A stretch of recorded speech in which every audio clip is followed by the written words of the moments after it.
Assalamualaikum warahmatullahi wabarakatuh. Saya Ira Amelia, NIM 11870700031 kelas B2.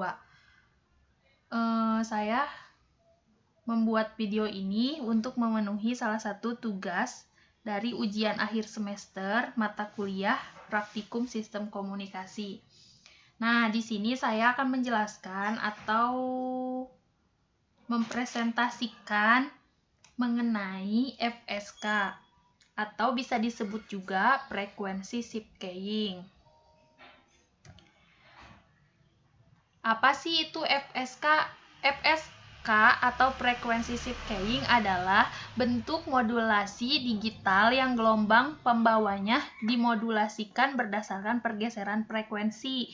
Dalam sistem modulasi FSK, maka simbol 1 dan 0 ditransmisikan secara berbeda antara satu sama lainnya dalam satu atau dua buah sinyal sinusoidal yang berbeda atau besar frekuensinya.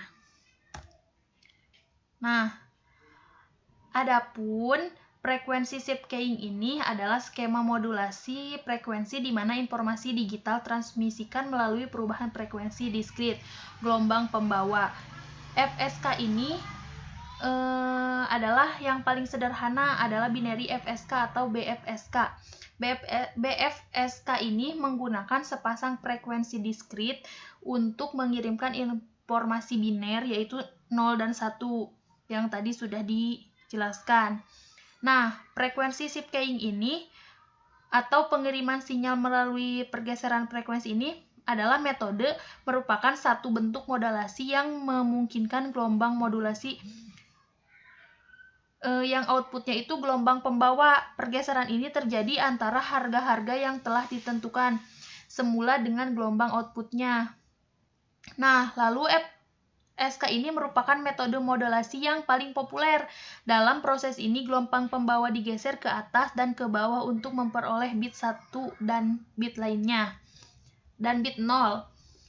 Kondisi ini memang sering disebut space dan merge. Kedua merupakan standar transmisi data yang sesuai dengan rekomendasi. Nah, seperti yang telah ditentukan sejak semula, kehadiran gelombang pembawa dideteksi untuk menunjukkan bahwa pemancar telah siap dalam hal penggunaannya. Nah, lalu si pemancar ini tuh adalah multitransmitter atau masing-masing dapat dikenal dengan frekuensinya. Prinsip pendeteksian gelombang pembawa umumnya dipakai untuk mendeteksi kegagalan sistem bekerja. Nah, secara konsep modulasi FSK ini adalah modulasi FM. Hanya di sini tidak ada bermacam-macam variasi atau deviasi ataupun frekuensi lainnya. Yang ada hanya dua kemungkinan saja, yaitu more atau less, atau bisa disebut juga sebagai high and low. Tentunya untuk deteksi ini pengambilan kembali dari kandungan carrier atau proses demodulasinya akan lebih mudah. Kemungkinan kesalahan error rate-nya itu minimum sekali atau kecil. Umumnya tipe modulasi FSK ini berguna untuk mekomunikasi data dengan bit rate atau kecepatan transmisi lainnya yang relatif rendah, seperti untuk telex dan modem data dengan bitrate yang tidak lebih dari 2400 bps atau 2,4 kbps.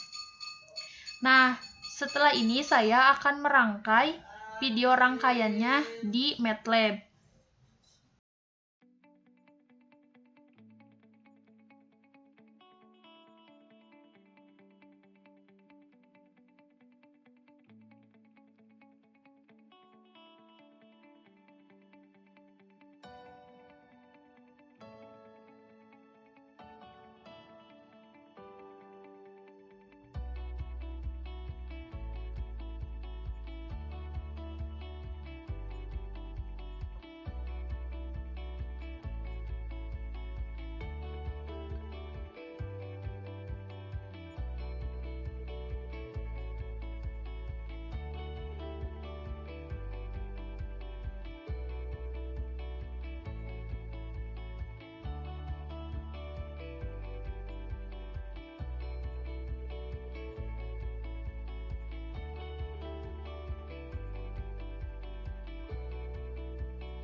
Nah, setelah dirangkai skematiknya dari FSK ini seperti ini. Sebelum saya mengakhiri videonya, saya akan menjelaskan terlebih dahulu fungsi-fungsi dari blok-blok diagram ini. Yang pertama ada Bernoulli binary. Berfungsi untuk menghasilkan bilangan biner secara acak menggunakan distribusi Bernoulli. Lalu ada 8 FSK. Ini juga berfungsi untuk memodulasi menggunakan metode perkuncian pergeseran MRI outputnya atau merepresentasikan pita dasar dari sinyal bermodulasi.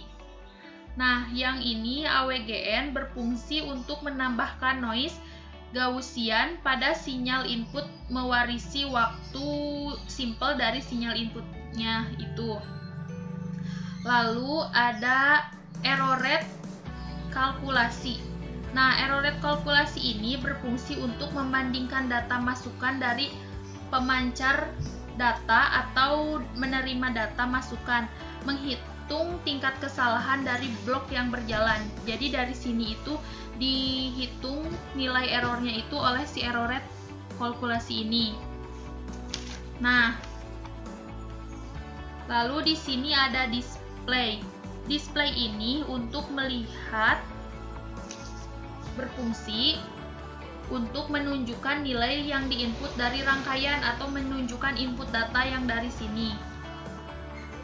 Untuk scope berfungsi untuk memodulasi pengubah inputan dari fungsi scope 1 di sini untuk melihat hasil modulasi dari inputan data Bernoulli binary. Lalu untuk complex to real image berfungsi untuk, nah yang ini berfungsi untuk blok output bagian nyata atau imajiner dari sinyal input tergantung pada parameternya. Nah, dari si error rate ini dia itu memberi jumlah pasangan data yang tidak sama dengan dari satu sumbernya. Jadi ini tuh menghitung sumber errornya gitu. Mungkin sekian video penjelasan dari saya. Mohon maaf banyak kesalahan dan penyampaiannya kurang.